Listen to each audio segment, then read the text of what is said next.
Hello, Anna Sabramowitz here, and today I want to talk about using awesome language in your learning, okay? First, let me put a little bit of context around this, okay? And I'm all fired up. I even got a PowerPoint presentation ready for you guys because I'm so excited about this idea. And it's something that I think about probably almost every single day, all right? So let me show you my title, my fancy title. If they don't understand it, they'll look it up. Did no one ever, except maybe you. So what I want to talk about and show you some strategies for is how to make the things that you write and the things that you say in your writing more useful, more persuasive. And there's tools and resources out there for you if you don't know how to do that or you want a quick check. To help you do that. Now, one of the things I'm thinking is when I started kind of looking into this years ago, is that a lot of people assume that if the people that are reviewing their information or using their information, that if they don't understand it, that they will stop what they're doing. And when I say they don't understand it, I mean there's a word. And let's say you're writing some sort of instructions or manual, or you're trying to convey something, and there's a word in there that people don't understand, they're going to stop what they're doing and they're going to look it up. That's wrong. They're not going to. They're probably going to try and infer or figure out what that word means based on all the other stuff you're saying around it. And one of the things that I find that I now have to do as a person who designs learning for other people is that I have to think about that I'm not the person that I'm designing the learning for. I am not my learner. We are not our learners. Rarely are we designing training for other instructional designers, right? Other e-learning developers, right? Yeah. So what I want us to think about is, how do we do this? How do we make our language sound better? Now, get this stat. This is a cool stat. I have another slide for you. Here it is. 40%. This is huge. The idea is that if you use images, contextual, useful, helpful images with your resources, with your manual, with your concepts when you're sharing learning, the retention and comprehension, retention, that has many factors which we can talk about on a different video, but comprehension and maybe even stickability, as far as if I actually remember that concept a little bit easier, that goes up 40% if you use good images that help people have a visual and a verbal kind of connection between those two concepts. And I was thinking, that's great, hey, but it takes like a lot of work to actually put together really good pictures. In fact, synthesizing or like making things clearer in a picture is probably just as hard as talking about a topic concisely. So believe it or not, and you know this, most people don't augment their learning with images. We find stuff on stock photos, but that can take days and days. So a lot of times we miss this, or we don't do it because it's just too hard, right? It's just too much of an investment. We got to roll things out quickly. So the alternative, because you can't amp things up with your images, is you have to use awesome, clear, simple language. Now here's the problem with that. And the problem happens to be a mental block that a lot of us have. I had this block. So here's the thing. When you come from an academic background, or you went to university for your things, or you just simply realize that there's this world of academia that uses a certain type of language, research language, what happens is we assume, or we make this connection, that complex language and big words mean credibility, And the minute we make the language simpler and less complex, and we use, let's say, words with maybe less syllables, that we lose credibility and our ideas become diminished. And here's a statement I found online about using big words. This one's just, it's lovely because it encompasses exactly what I'm trying to talk about. Hewing, which, like, this person obviously writes not caring about whether people understand what they're saying or not. Hewing to a preference for short, simple words is to render a judgment that all of one's readers are dull, uneducated plebeians, unwashed hoi polloi, who must be addressed perforce as children with grammar school vocabulary. And I actually think that there's a bit of that going around, because I see some of the things that are sent around to people. The language is so formal, and so the message is so buried, and things are so wordy, when something could really be solved in a sentence, said in a clear way. And so I think that there's a lot of this going on, where we either have this this perception that if we don't use the right words, if we don't use the good words, that what happens is they will lose importance. They will not be taken as seriously. And one of the things that came out of these forums that I was reading about, when should you use different kinds of language, is this question. Are you trying to impress? Are you trying to communicate? So one of the things that I used to assume is that if I wanted to sound smart, I would use big words that indicated that I was a smart person. And other smart people would recognize that and I would join their ranks, their club. But the idea is that when you use those words, you're not actually thinking about the end user, you're thinking about yourself. You're trying to elevate your standing, and you're not necessarily trying to reach as many people as possible with your idea, because that's how ideas spread, is they're contagious because they're not that they're simple, it's that they're clear and they're easier to understand. So we have this terrible association, and this, I don't know where it comes from. I think it is from the fact that our educational system has kind of said bigger words mean bigger impact, or bigger words mean bigger credibility. And so we associate, if something is simple, if it's said too simply, that actually means dumb. And it's not true. Simple sometimes means clear. That doesn't mean that you always have to use the simpler words. It's actually best to use the best word for the purpose. But if you are able, to me, if you're able to say, kind of like do that, there's a quote about an artist, and the artistic process is saying that the piece of work that you have is perfect, not when there's nothing more to add, but when there's nothing left to take away. So a lot of times what I will do is, when I have a sentence and I'm thinking, how can I make this clearer? What I start doing sometimes is I start taking away words.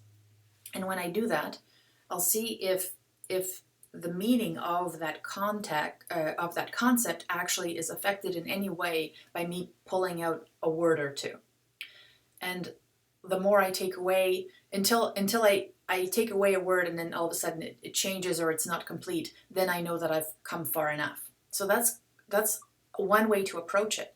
Now, the other way that I wanted to really specify here, because this is so broad so far, right? Like, it's just language, and how do you figure out how to do that, how to make things focused? and how to make things meaningful to the people you're trying to convey your message to, whether that is, writing a great e-learning scenario, whether that is creating a good job aid, whether that is putting together a video. What does that mean?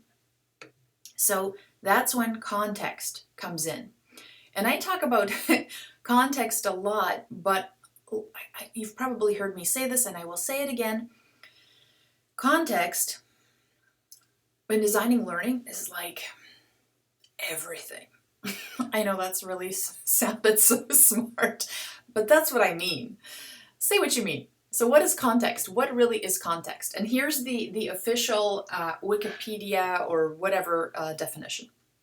The circumstances that form the setting for an event, statement, or idea, and in terms of which which here means your info, can be fully understood and assessed. So that means that it's the stuff that wraps around all the conditions that wrap around when this information, where this stuff will be shared.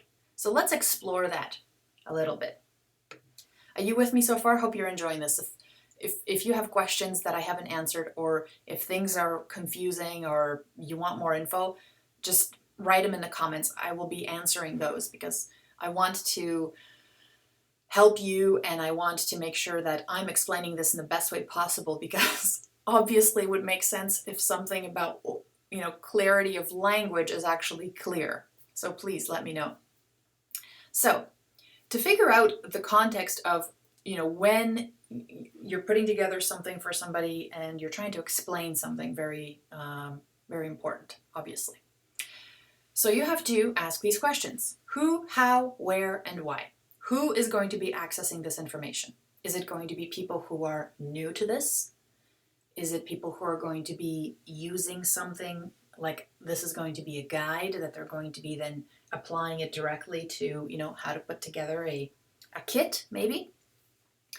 Maybe it's going to be supervisors, people who are not necessarily going to be the people who are going to be applying this, but maybe people who have to instruct others how to apply this. So when you think about the who, your people, and this is also going to go into the motivation of why they're using it. You will structure the language, and what you put there is going to be different than let's say for somebody who's going to be teaching this or showing other people how to do it, versus somebody who's just going to be using this to actually execute an action and just, I'm going to use this to bake a cake. Those are different kinds of instructions than I'm going to teach somebody how to bake a cake, right? Now, how are they going to be accessing it? Are they going to be using it? And this is huge too. The frequency. Is it going to be once a year? Is it going to be daily? If something is going to be used daily, you have to think about, if I'm going to a news page daily, do I want to see the authors of the articles every day? No. Maybe I want to see them on the first day that I visit that page. But the second time I visit that resource, I want the most current, up-to-date info first thing up top. So that's why a lot of things are, let's say even courses or resources are organized in a way that let's say the top 5 most important things that I will be accessing daily, those are the top topics or the top headlines or the top resources that I see. Everything else that's not relevant to me after day 1 should be disappearing. Well, if it is once a year, maybe what I realize that my learners, if they only access something once a year, then the first thing that they should see maybe is a quick little orientation about why they're doing this whole thing and welcoming them back. So you have to think about that. You have to also think about what's going to piss people off, right? If I have to log in to something and every single week I'm trying to find this info and it's hidden someplace and I have to create all these bookmarks to find it, maybe that's the structure of the way the information is organized. So think about not just the context of, who's accessing it, how they're accessing it, but also how often. because that's going to make a difference about also how much upfront info you're going to include. If you're designing learning for people or procedures and they're accessing them every day, you might be very brief in the reasoning why somebody would be accessing this procedure, because they're doing it for a reference. So it's a different kind of experience, it's a different kind of language. You want to get to the point much faster.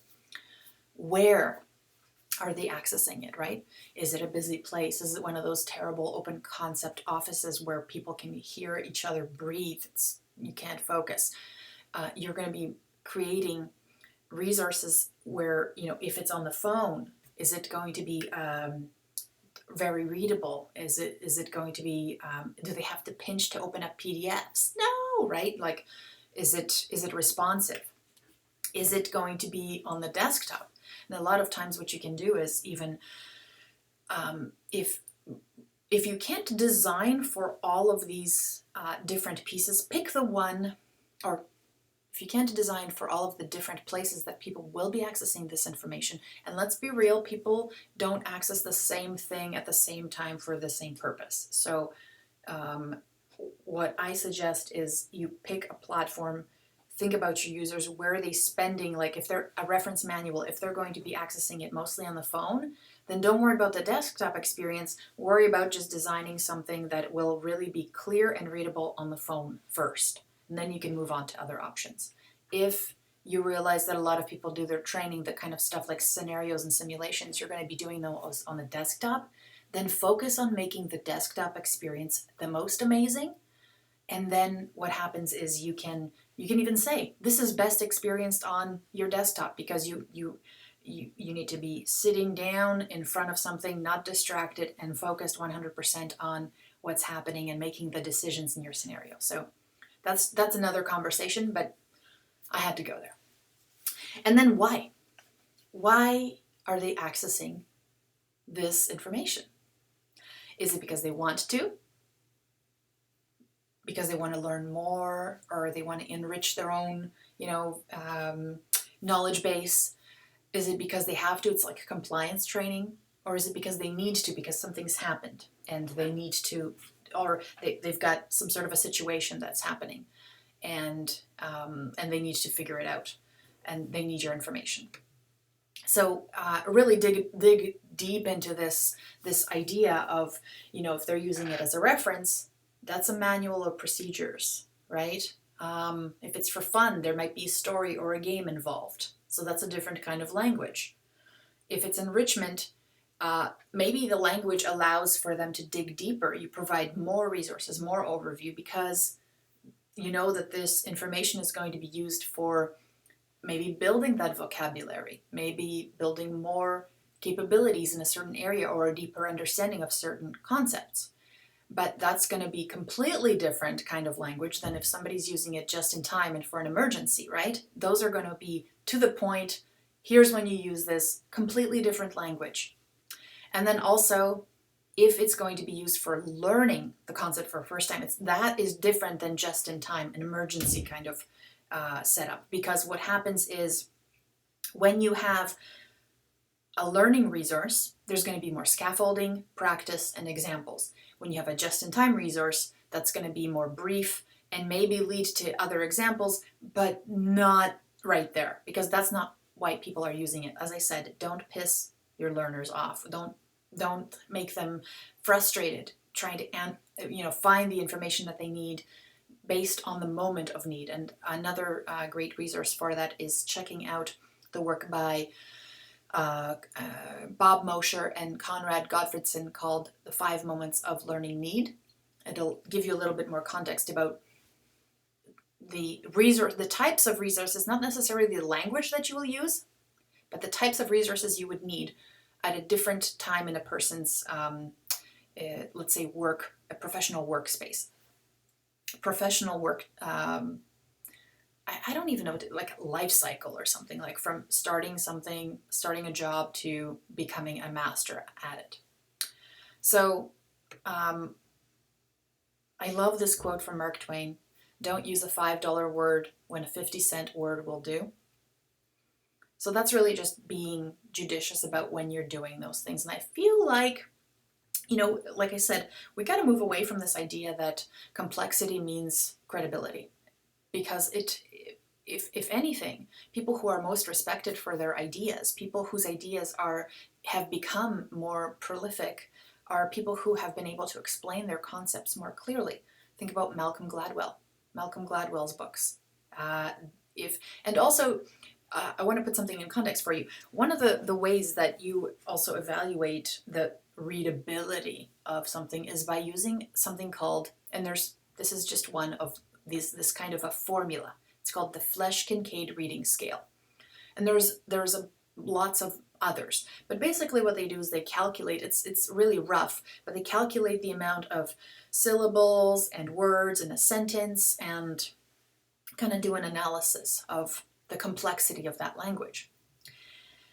So Malcolm Gladwell, like his books are around a grade 8 reading level.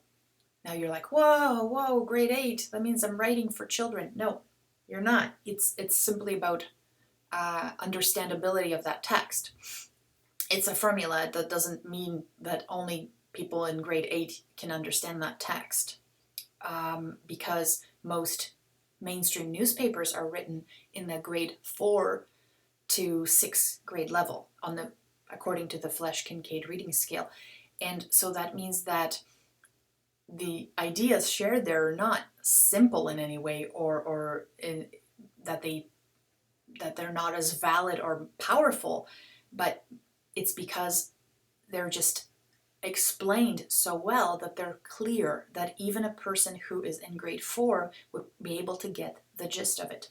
And there's this book I have, it's called The Elegant Universe by Brian Greene, and he was a Pulitzer Prize finalist. And it's kind of crazy. This guy, he explains string theory in 400 pages or less. I've seen people drone on about stuff they barely understand for like 1,000 pages.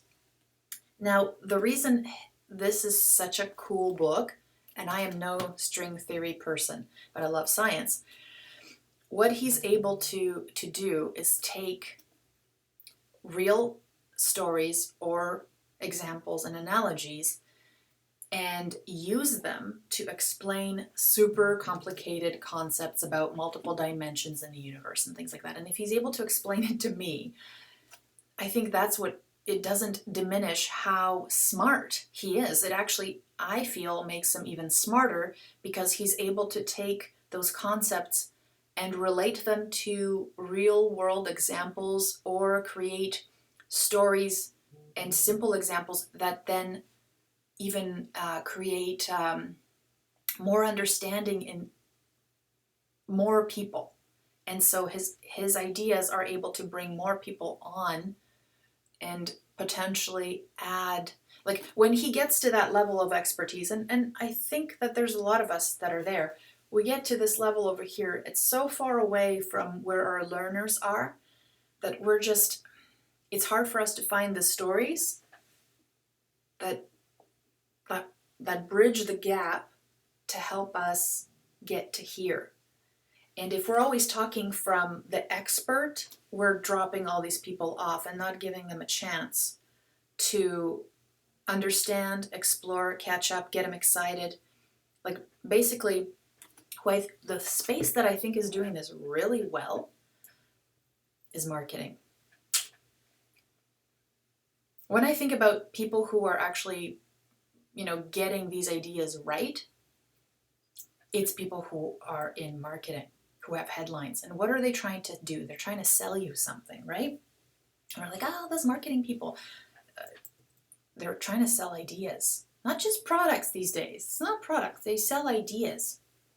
So what I'm thinking is, when they're trying to sell us ideas, they're trying to sell us a new way of doing things, like, you should use this new thing to change the way you live, or improve your life. They're selling us an idea of a different way of being, of doing, and persuasion, right? What they're trying to do is persuade us to do something.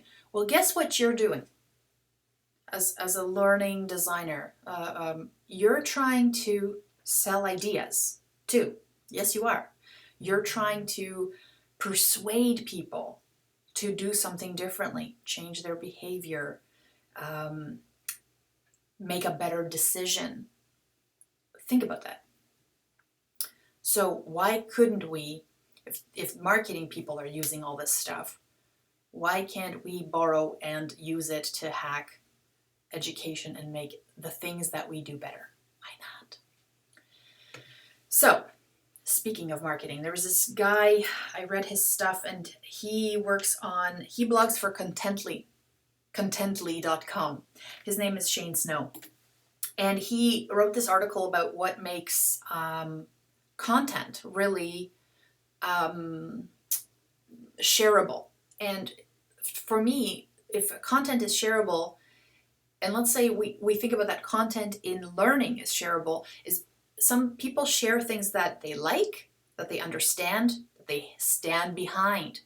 Those are all great things to have when you're trying to teach people how to change their behaviors, right? Like, awesome. Like, hey, I want to share this with you because I learned something awesome. It raises their status, right? It raises their, it makes them look like, hey, they're learning new things and they're excited about that and they want to share it with their friends, because if they're, their friends will now see them as these people who are taking action and making all this behavior change, right? So he said that there was 3 things that make information shareable, and they're novelty, identity, and fluency. Novelty has to do with if something is new and exciting, and you're like, oh, how do I make my stuff new and exciting? It's just a manual. Yeah, okay, but if you're doing a scenario, you could say, like, the idea of introducing a scenario is novelty in itself, but also how else can you introduce novelty into your learning? It's by telling stories, interesting stories, compelling stories, stories with people who are just like me. And that comes into identity. The identity is, can I relate to this stuff? And that all comes into context, right? Because if you can tell people that, or you can show people that the context that they'll be using this in will help them in some way, will improve their lives in some way through this story, like these things are all kind of related to each other, then they'll be more inclined to relate to it, see themselves in it, see themselves benefit from it, and then be able to share that. And fluency, that's when readability really comes in. The fluency is about how easily can I review this or work through this or experience this and actually understand it the first time I go through it.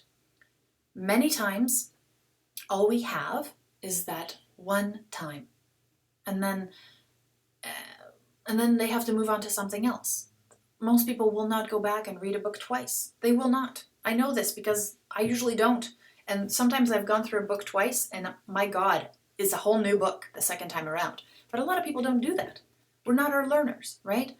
People are busy. We have to prove our worth right away. So fluency is, can they read it through the first time? Can they experience it the first time? And do they get it?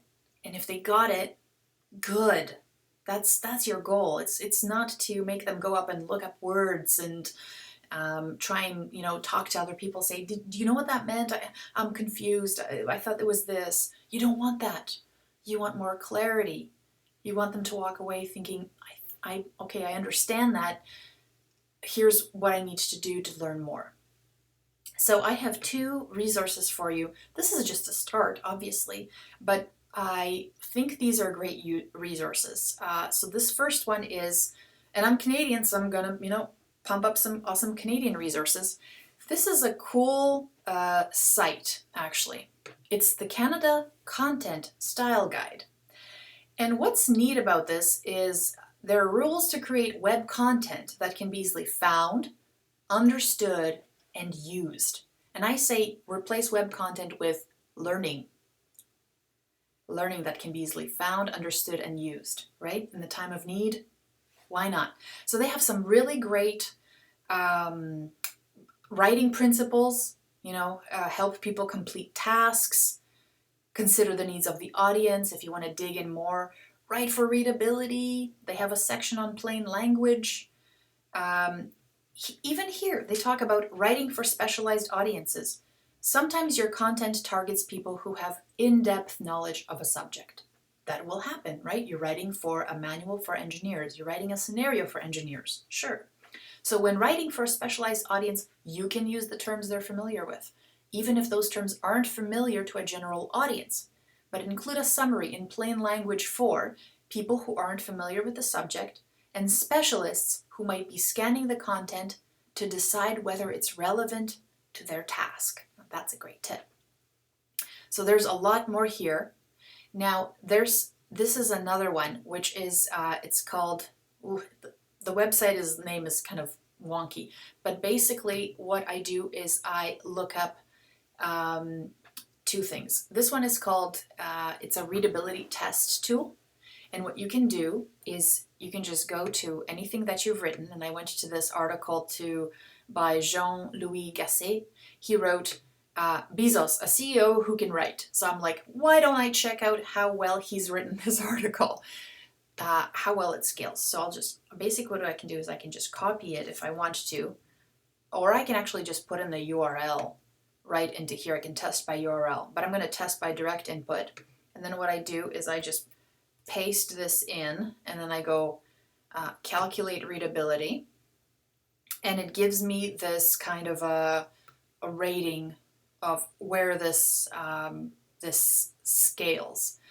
And this article is at a grade 11. So I am thinking it is, I don't know if this article will actually do as well.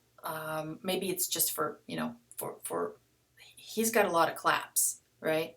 I mean, that's good for him, but I think it's because he's using Bezos quotes, and Bezos probably writes more readable than Jean-Louis Gasset. But whatever, that's just, if he's watching this, which I doubt, then he'll be like, this should be easily understood by 17 to 18-year-olds. And yeah, so it gives you kind of the overall, and these are, when I said that there were different formulas out there to measure that readability, it will actually list all of them. So gunning fog, smog, Coleman, and it's actually, yeah, pretty low on all of these. So, and here it does these little statistics for you as far as, like, if your average words per sentence is 20,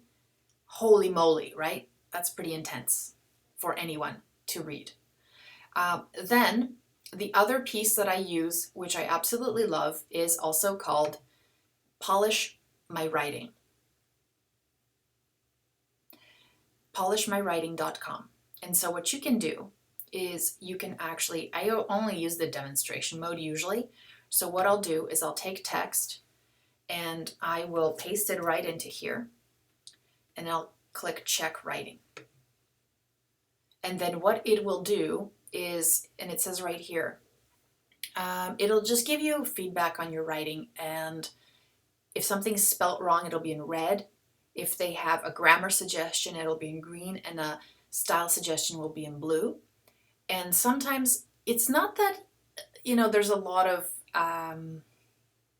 because grammar is easy, right? That stuff's easy. But sometimes what I notice when I paste things into here is that I use a lot of passive words. So here, this is underlined in green. It actually will tell you if something is passive, and you can ignore it, or it'll give you an explanation of how you can use it. And in some places, I mean, there's no rule that says you have to use all active words, or you have to use, or, that active is not right, whatever. Like I said, context means everything, and also what do you want people to get from the things that you're teaching them. And then here, they'll even say, this one is in blue, and if I check it, what will they say? Oh, this is actually, sorry, the reason it's in blue is because this is actually a link. So, okay, blame attorneys Pierre consigliere, right? I said that wrong. And I'll say it's actually suggested something else. Here it has weak spine CEO, and they suggested weak-minded. Interesting. More common language, right? And corpo speak, which they suggest to actually probably, I would say, get rid of it because nobody knows what corpo speak means. Anyways, but he's writing to specific audiences, and we just reviewed that. Depending on who your people are, and depending, he's talking to stakeholders, and he's talking about language. It's kind of interesting to then go back and look at how these people write, and are they taking their own advice. So I think, in fact, I know that's all I had planned for today, just to show you those things, and hopefully you find that useful. I bet you're using some of your own stuff already, or you have tips and tricks that you've picked up along the way. There's a lot of awesome technical writing, plain language writing resources out there.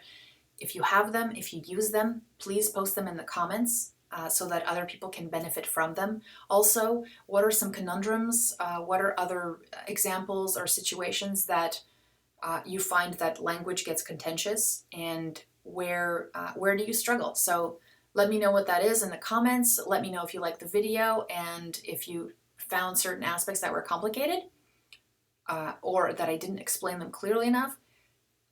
Let me know, because I'd love to hear it. I hope you enjoyed this. I hope it was useful, and I will talk to you next time. Take care. Bye.